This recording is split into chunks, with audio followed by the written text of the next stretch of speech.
So there you have it. Everything's outside. The English wheel was a mission, but I didn't expect anything other than that. There you go.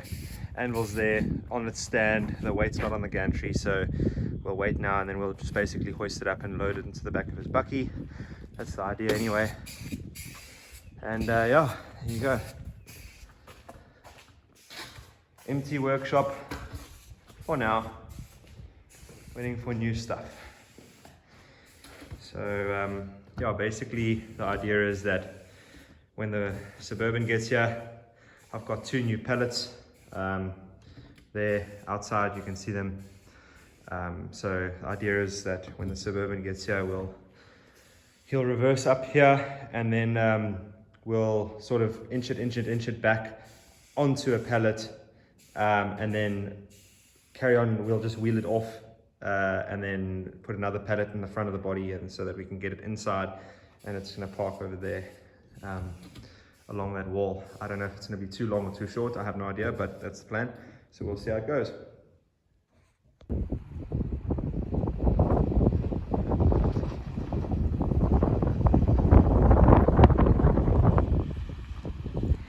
And there she is.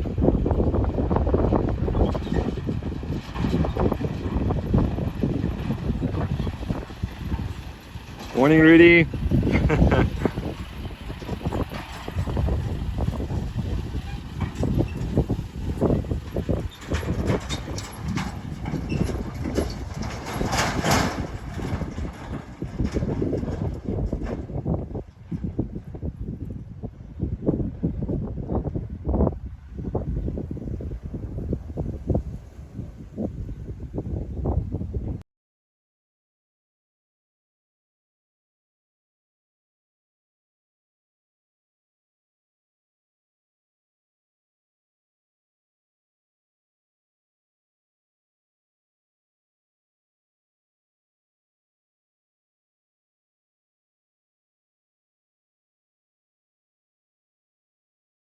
So guys, my battery's about to die. There's a bit of a complicated load. We first of all, we broke the trailer. I'll show you that now. And then we loaded both the cabs up and the English wheel at the back, but then it was too heavy at the back. We wanted to keep the English wheel off the front because of the brake. But yeah, not my best work, but it broke clean through over there. So we welded it, gave it up welded that gusset in. So just be enough to get him safely home. That was a really long, pretty strenuous afternoon. Sorry I didn't film the whole repair of the trailer and loading and everything. It's just my battery was basically freaking dead, so I didn't want it to die midway through. Anyways, we all loaded. We ended up swapping this back cab. We put the cab at the back and the English wheel in the middle because it was too heavily loaded at the back. But as I said in the previous video, we were trying to keep the weight off the front because of that where it broke through the chassis there. Anyways, I did bevel it, and I did a full penetrating weld, and then I welded it up both sides. And then as you saw, I just put that piece of, we didn't have any of the same steel, but I just put a piece of flat bar, 6x40 flat bar, and I welded it top, sides and bottom. The bottom was a bit of a bitch because I mean I had berries dropping on me, but anyways, Rudy's on the road, and yeah, as you can see, I mean he's loaded up. He's gonna take it nice and slow. He's got a pretty long drive ahead of him. Anyways, I really hope that he makes it. He's a really good oak. Been using him for years. Anyways, thanks guys, and I'll take more videos tomorrow of the Suburban and the damage and all the other Anvils that we offloaded that need repair, and then yeah, by the time you guys see this, everything will sort of be in one video.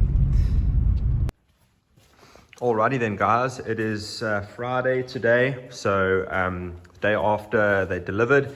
Because this is an Anvil channel, I thought I'll do the Anvils first, you know. Hey, that's a reasonable thing of me to do. Okay, so this is what came in. There's the Anvils. Let's start over here. Colonial mouse hole, 238 kgs, so that's a big boy. This is not mine, it's Johan's Anvil. He sent it in for some repairs. Considering the age, really not bad damage at all. But yeah, that shouldn't be, these things, the problem with these, it's not difficult to repair them because it's just edges. To move this pig around, wow, these things are heavy. So anyways, that's going to be my what can I say? My chore in restoring this is the fact that it's so heavy, and I have to move the thing around. I have to preheat the whole thing. So, I mean, to preheat a chunk of iron like that is going to take a long time. Anyways, there's that. Another one of your Hans Anvils. This one over here. Also edges, not bad. I haven't actually even had a good look at this anvil. Let me just see if I can pop my phone up like this. Sorry, guys. No, it's not going to work. Anyways, let's have a look here. That is, oh man, you guys probably recognize the marking straight away, but I don't know if that's is it a Vulcan? Is that a Vulcan or is this a Vulcan? Oh, they're both Vulcans. Oh, damn it, man. Okay, so Vulcan. Cast iron. So that's going to be very interesting. Look, not terrible damage. For a Vulcan, not bad damage at all. But anyways, so there's that one that has to be restored. There's another little Vulcan. Nice little small one. Again, edges. I mean, Vulcan, what can you say? Hey, but what I might do with these, I'll see how generous I'm feeling. Johanna, if you're watching this, you better be hoping I'm generous. But anyways, I think I've seen a lot of guys with the more of the like Harbor Freight type cast iron anvils. When they're doing anything on them, they actually put a whole layer of hard facing on so that you prevent any future damage. So I think what I'm going to do on these two Vulcans is actually just go for that. I'll do the edge repair. I don't know what rod I'm going to use yet. I have to phone my welding supplier and tell him that I'm welding cast iron, what bonds cast iron weld to hard facing. Because what I'll do is, look, this is my plan. You know how this thing works. It's always changes. It never goes according to plan. But what I'll do is I'll obviously clean the face up, get it really nice so that I can weldable adhere to it. I'll put whatever welding rod is going to stick to this cast iron and bond it through to my filler. I've got a stainless steel buffer that I use just for an intermediate. Basically what it does, how my welding supplier explains it is, if you call wrought iron, because we were talking about wrought iron specifically, wrought iron is basically like grass, if you take it as grass, and then you put a layer of glass on top of the grass and you stand on it, that glass is going to break. The glass being obviously your hard facing rod, but your buffer is basically like a wooden board. So you have your grass, you have a wooden board, which would be your stainless steel buffer, and then you put glass on top of that. You can stand on that piece of glass and it's not going to break. So that's sort of the theory, layman's terms. That's how I like to operate. So yeah, let's see. So I'd love to do that here. Obviously do whatever the buffer is going to adhere to. Then I'll do my buffer, hard face on top. That'll also build up this cutting table a little bit more, and that Vulcan anvil will last longer than most Vulcan anvils see in their first month of use. I've got this over here. I haven't had a look at any of these guys, so I'm sorry I don't know makers and stuff like that yet. I'm gonna have to still, this looks like a George Woolridge. Is that correct? Yeah. Anyways, so that's by the looks of it, wrought iron base, tool steel top, same damage as that pre-war Brooks of my dad's. So yeah, that's not a difficult repair. So that's his anvils, 1, 2, 3, 4 that need repair, and that's the anvil that he gave me for everything. So there's the twin. Don't know how that's going to work yet, but we'll see. Got to go film a little bit later. Okay, sorry guys, a little while later now. Had to rush off earlier. Okay, so we've gone through the Vulcans, the George Woolridge, yes, and then the mouse hole. So that is what I got given to fix that. Now, I still don't know what I must do here, because a lot of you guys wanted me to make one stretch anvil and like this huge, like what, 500 kg anvil. I mean, that'll be over 1,000 pounds, and I'm not against that. I think it'll be freaking cool, but yeah, I don't know what I'm gonna do here. I have to give this a little bit more thought. But anyway, so that's either what I'm gonna do is I'm gonna chop it off over here and then weld it on over there, or I have to do a lot, which that won't actually be light match work. Look, it's a lot of work. Everything's to do with fixing anvils is a lot of work, but it'll be much less work than actually making like a stretch out of this, because the feet don't quite line up. You know, look, there's a tiny bit of difference, but first of all, this anvil has a flat, this one doesn't. So my thinking is straight away, if I were to join these, I would cut this foot off over here. I would then leave this foot on, scooch this foot all the way up to here so that the gap is closer, and then I would put a big piece of square stock in here so that I can weld full pin all the way through and make one massive piece of steel there. And then I would cut this foot off and weld this foot on, just so that it matches, you know, so that that foot and that foot match. And then this foot here would be like almost like a fifth foot, but on both sides. So I would sort of do that if I had to, but I'm gonna have to think carefully about this, because a project like this could run away quite quickly and become a project that never gets completed. I mean, you guys have seen how I'm battling to do the other little heelless anvil that Joseph Wilkinson. I mean, that's small and I can move it around. This is big, like all this stuff is big. Let me show you. I don't even know how, I mean, it's huge. Like, that would be a huge anvil if I were to just sort of, well, stick them together, you know. Be cool. And a lot of you guys have a very good point. It's like, when would I ever get the opportunity to do this again? Probably never, you know, because the possibility of finding another 204 kg original anvil is fairly rare enough. I mean, here in South Africa, they do come up. This one over here is a 204 kg Peter Wright, so they do come up. But this, I mean, this is, you know, 256 odd. I mean, that is, we don't find those very often at all. So the possibility of me finding a hornless and a heelless anvil of very similar size, very unlikely. So that ruler is 1 meter long. So I mean, that's 1 meter up to there.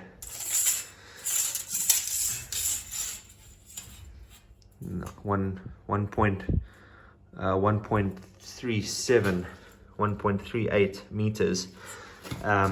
Look, that's if I stick it together like this. I mean, if I had to do this whole foot thing, it would be minus 10 odd centimeters. So call it 1.3.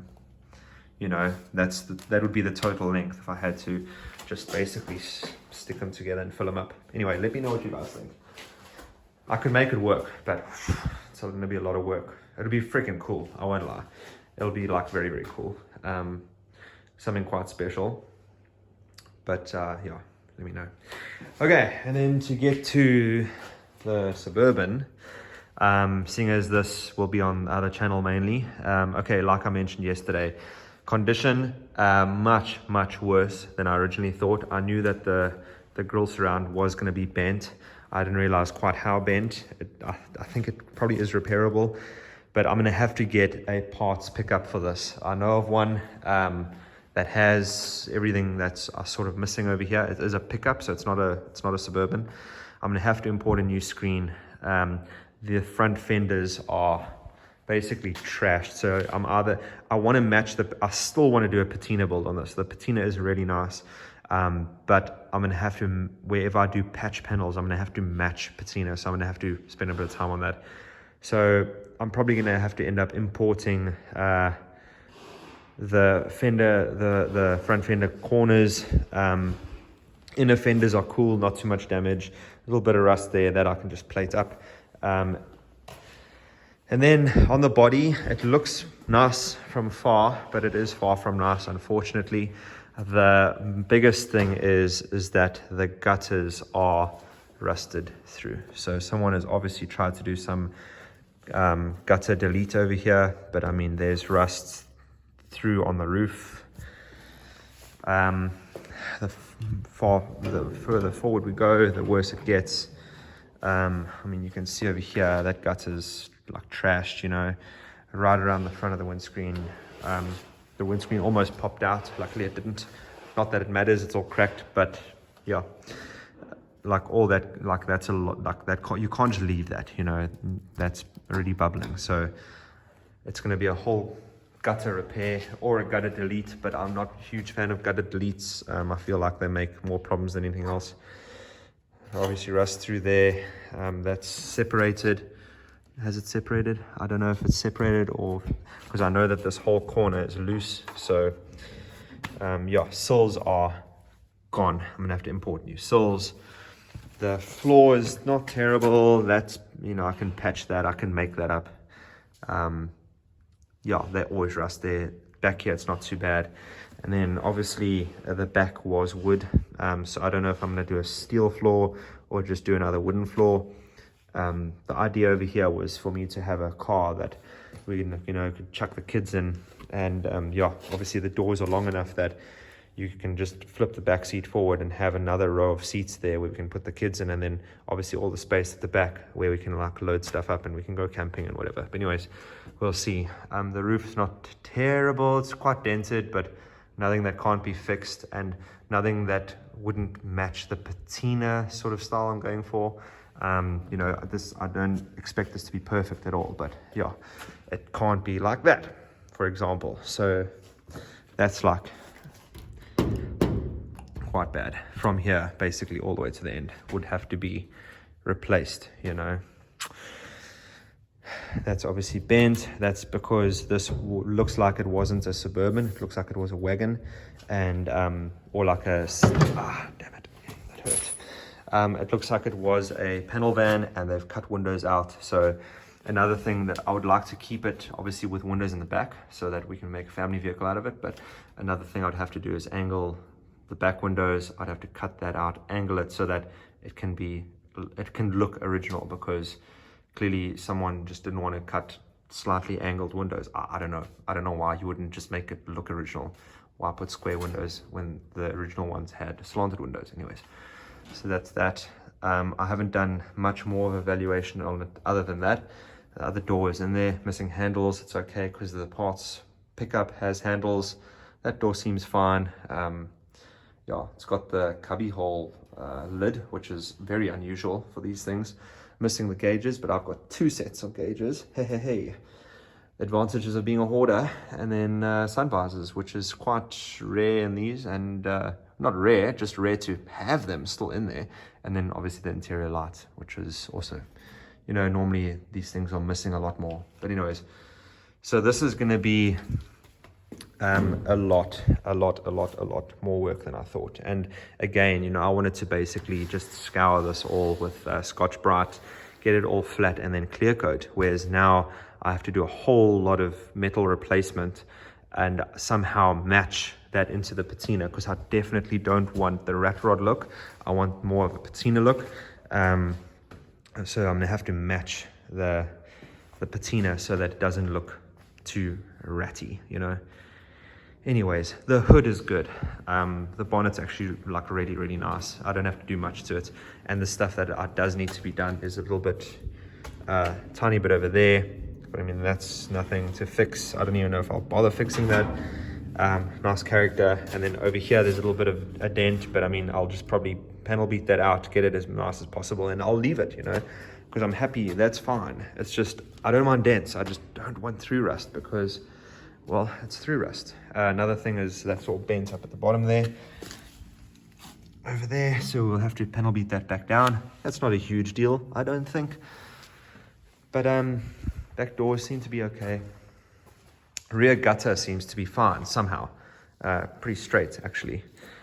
Just the whole side's buggered, so I don't know. Anyways, so yeah, the bottoms of those are not terrible. They'll have to be replaced, but not very bad.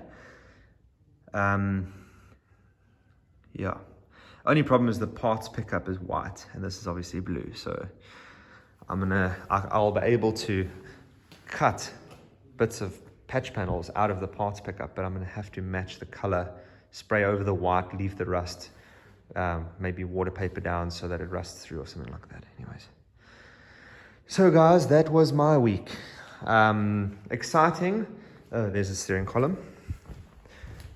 Doesn't look too bad, definitely usable. So that was my week. Yeah, really nice. It was nice to be able to do this little bit of stuff. And it was nice to get the wagon in, the Suburban. It was nice to get the Anvils in.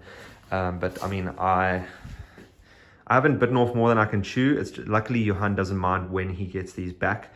He just wants them fixed. So like quite realistically, every single Anvil here needs repair. So I've got my work cut out for me for at least a year, I would say, because I mean, if I made an effort of it and quit my job and fixed Anvils for a living, sure, I could get it done, you know, but I have to balance everything, so it becomes a problem. Luckily, Johan's Anvils are not terribly damaged, not like the ones I'm bringing in, my word. But yeah, it's nevertheless, it needs to be done. So that's what's to come on the Anvil channel. Yeah, like I say, it's going to be a while. So yeah, actually, let me just snap a picture of this. There you go. Snap a little pic of it for the YouTube cover photo or whatever. But anyways, so this is next up on the list, as it has been for a while. Again, I'm sorry that I'm not getting around to it. Juggling a lot, and also there is a certain amount of procrastination here, because this is a lot of ground work to do. I have to really like pay attention to how much of this has to come out, and it takes time to do that. So yeah, my motivation has been a little bit lacking, I won't lie, but it's been nice to just sort of catch a breath. But yeah, I think I'm pretty much ready to dive back in. So hopefully I can get this one knocked out soon for you guys. I've filmed a whole lot of me making the heel and drilling the holes and my thoughts around it, but I haven't posted it because it seems that you guys like to watch longer videos rather than a whole series of part videos. So yeah, a lot of guys in the beginning said, oh Kyle, you know, rather make a bunch of part videos so that we can sort of just tag along. But I see that the views are just dipping down and down and down and down. Not that I care, but it just seems that there's not interest in yeah, in part videos. You guys much rather spend 45 minutes watching a full restoration from start to finish. So I'm trying to do that with some old footage that I put in part videos here, as well as everything I'm doing forward. So this will most likely be in 1 or 2 more parts, and then it'll be finished. So there's a whole lot of footage there, but I'm not posting it yet because yeah, making another video on that. Cool, thanks guys, appreciate your time, appreciate your views, appreciate your support. There's so many nice comments on it. Yeah, so I really appreciate all that. Thanks so much, and have a nice weekend.